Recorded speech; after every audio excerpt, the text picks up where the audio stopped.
relaxing to drive on a late afternoon Saturday, 22nd of December, through the District of Columbia. This is home of the cluster headache, ladies and gentlemen. This is the capital of the United States of Antarctica. Excuse me, America. It's definitely full of shit. Look, we have the Nordstrom rack. Boy, she's got a nice pair, doesn't she? There's a PNC Bank.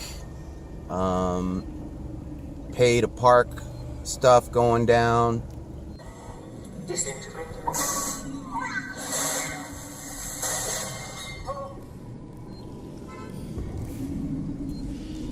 Oh yeah, it's great. People honking their horns for no reason. This is where it all happens. This is where the lobby groups are. This is where a lot of the corporate headquarters are. For lack of a better term, the cream scrapers. This is where all the indentured servitude is created. This is where they make the laws. This is where they keep the government buildings. You know, this is where it all happens. Unfortunately, on the backs of a lot of people that are in the struggle. Yeah, those J20 people got let go. You know, there was no crime committed. You know, they want to create crime. Well, there it is. There's crime. There's always crime. No matter what you do, there's crime. There's crime everywhere. If you take a shit incorrectly, I guess that could be a crime. So this is Connecticut Avenue, and I think this is L Street, or I. 18th. I'm at 18th. That's Connecticut straight ahead. I'm going to be going straight ahead. I'm not going to be veering left or right. I'm not going to be using my turn signal to turn left or right. What I do is I turn on my indicator, and I look. And I make sure that the way is clear, left or right.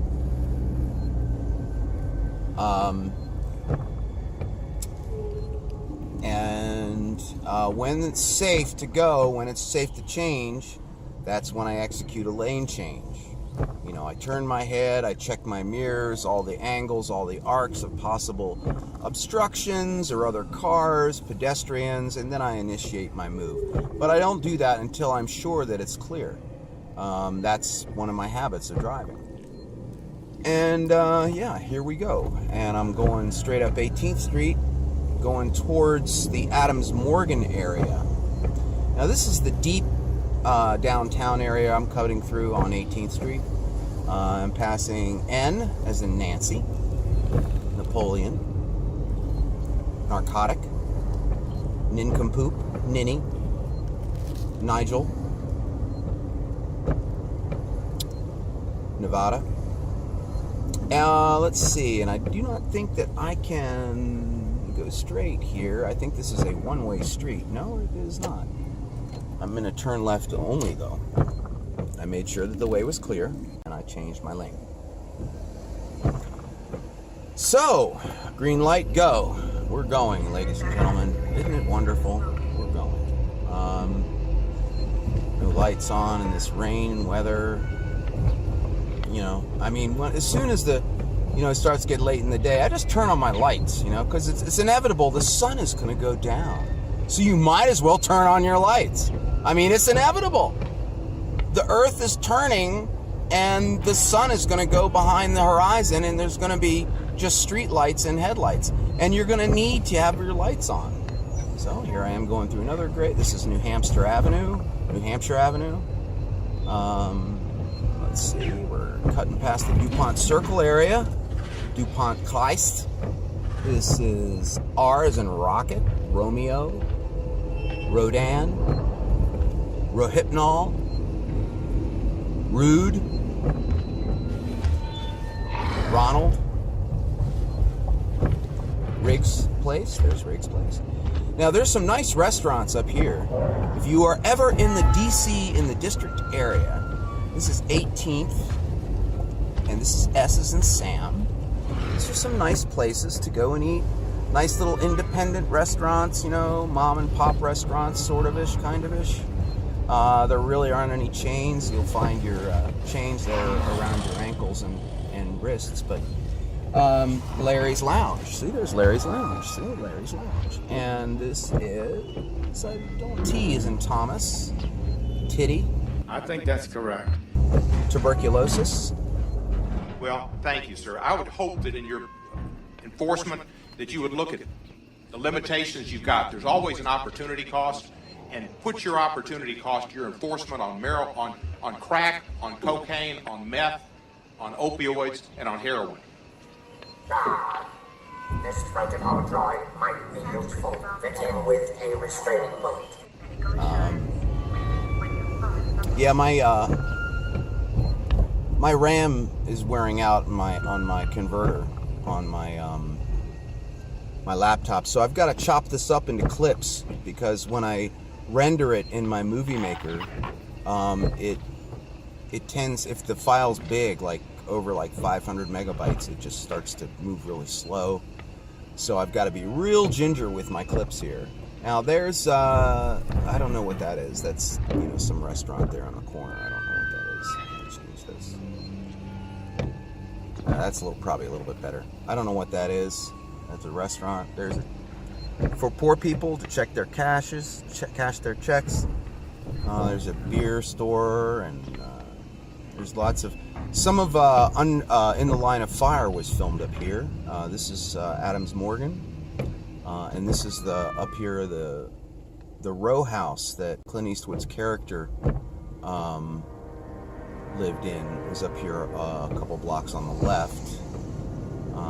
And I don't know what this person is doing. Are they turning without a turn signal? Of course, what else would be happening?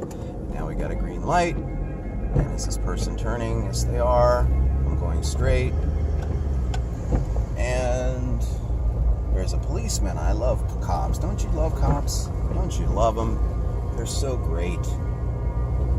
So, anyway, this is Adams Morgan. It's California Street. Used to be Kilimanjaro, a bar right there, up there on the right, where I saw the Bad Brains, I think in 1985. Let's see.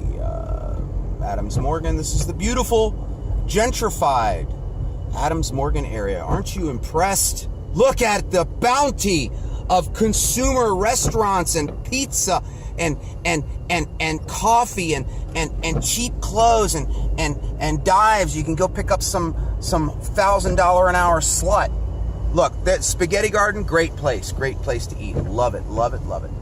No one's crossing. Okay. And anyway, Asian Bistro. There's the Vent Noir. Now up here was Asylum. Was a great bar I used to go to back in the day. Bike couriers, we used to hang out there, get pissed drunk drinking IPAs back in the day. It's when IPAs weren't that big of a deal. Marijuana is the least bothersome of all. 28 states or 29 states in the District of Columbia have legalized it for medical purposes.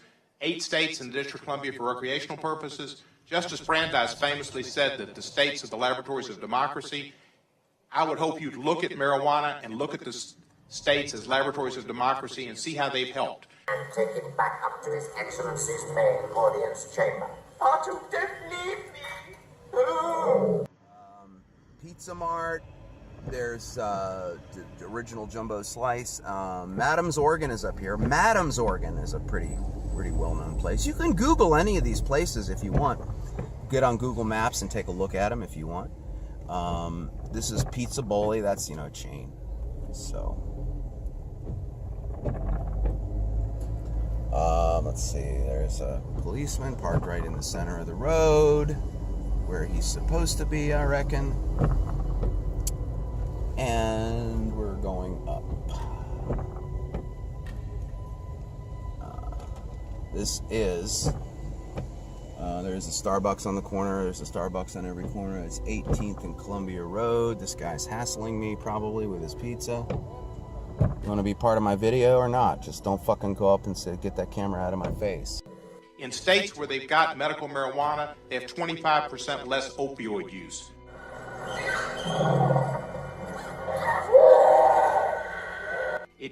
gives people a way to relieve pain without using opioids, which inevitably leads to death and crime. And so I would hope you take a look at that. We will take a look at it, and we'll be looking at some rigorous analysis of the marijuana usage and how it plays out. I'm not as optimistic as you. You said one time that good people don't smoke marijuana. Which of these people would you say are not good people? Well, let me explain how that occurred. All right. And I explain Quickly. John Kasich, a good person. George Pataki, Rick Santorum, Newt Gingrich, Ted Cruz, Jeb Bush, George Bush, Arnold Schwarzenegger, Judge Clarence Thomas. You're a feisty little one, but you'll soon learn some respect.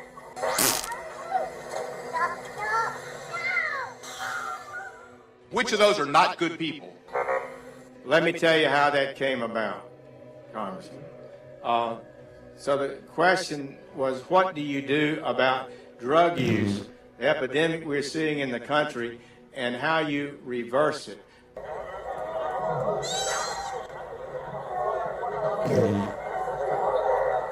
Part of that is a cultural thing. I explained how, when I became United States Attorney in 1981... We'll listen to that. Okay. He agrees.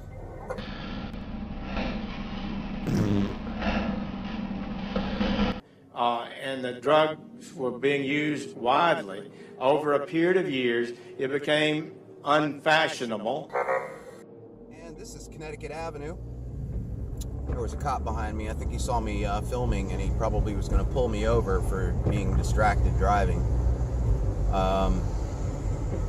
So I'm on Connecticut Avenue, headed north, up through the Cleveland Park area. Now, this is an elite area. It is very expensive. It's astronomically, insanely expensive. You need 83 jobs just to pay your rent. Yes, or you must be a wealthy investor, or a politician, or a doctor, or like somebody high in the corporate structure of military control of the planet, as it crushes and destroys the backbone of civilized behavior. The military-industrial complex, everywhere it goes, it drops a great load of knowledge. Yes, that brown substance that's runny is called knowledge. Yeah. Now, this is the National Zoo up here on the right, which has a Starbucks right across the street from it. There used to be a great open mic across the street here at this little tavern up there. You can't see it. People getting in their cars. This person's going to do what? I don't know what they're doing, so I'm going to go around them. Yeah. They are just being dicks, I guess. They wanted to park, so, at the last minute they decided that they had to park. That's the zoo, which I missed, of course. Duke's. I think that bar I used to play music at was Duke's, I'm not sure. This is Cleveland Park. Now, in May of 1977, I saw Star Wars up here at the Uptown Theater. 70 millimeter. Sat in the front row, ear-to-ear screen. Dude! I could not even focus on one thing. The screen was so huge, eye to eye. The screen, when you sit down in the front, it just is like it's wrapped around your face. And the battle scenes were incredible. And I could see the matting in the film around the TIE fighters and X-Wings as they flew across. And I was like, oh, that's interesting. And of course, when they redid Star Wars and remastered it and made it quote-unquote better, they took all that shit out, which I thought was a great aesthetic of film, And, you got Han Solo and Jabba the Hutt rubbing bellies when they talk and all that bullshit, I like film aesthetic, If something is too perfect, it just drives me bats. Like, some CGI is good, And some CGI is just unpopular, and people were seen, and it was seen as such that good people didn't use marijuana. That was the context of that statement. so. Yes, this is Cleveland Park, and right here on the left is the Uptown. The O is out. You can see the O is not on. Star Wars: The Last Jedi. Yay! Boy, I don't know. I have mixed feelings. I don't know if I'm going to go see that or not. Of course, it costs $25 to go to the movies now. They gotta break even. All the pirating and stuff is cutting into their bottom line. Time of the gentleman memory. Time of the gentleman memory. Time of the gentleman memory. Time of the gentleman memory. What years were those? Chair recognize the gentleman. As a gentleman. As a gentleman. As a gentleman.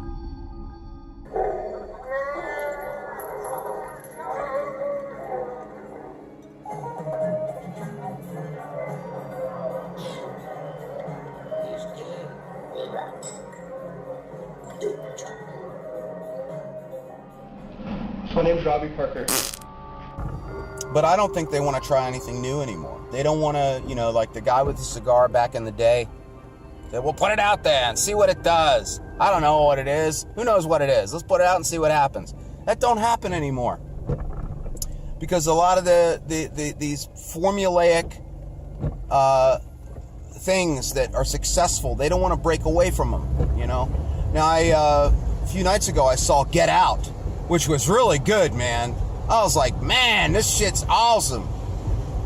But I got to turn. And this is the upper northwest corridor, almost to Friendship Heights, off of Reno Road. This is the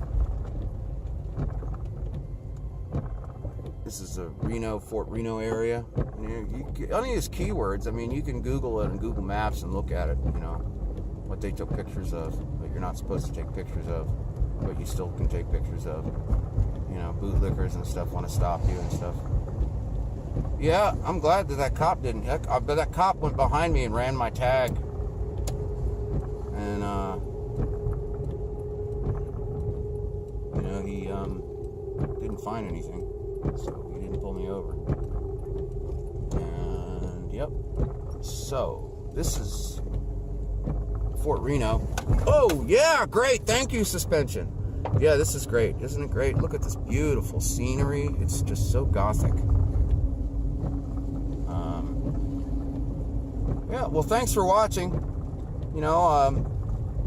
I wish the best to all of you. I really appreciate my viewers.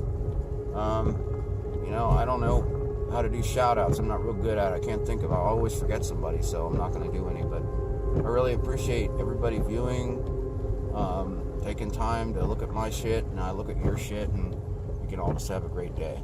All right, all the best to you. Bye-bye.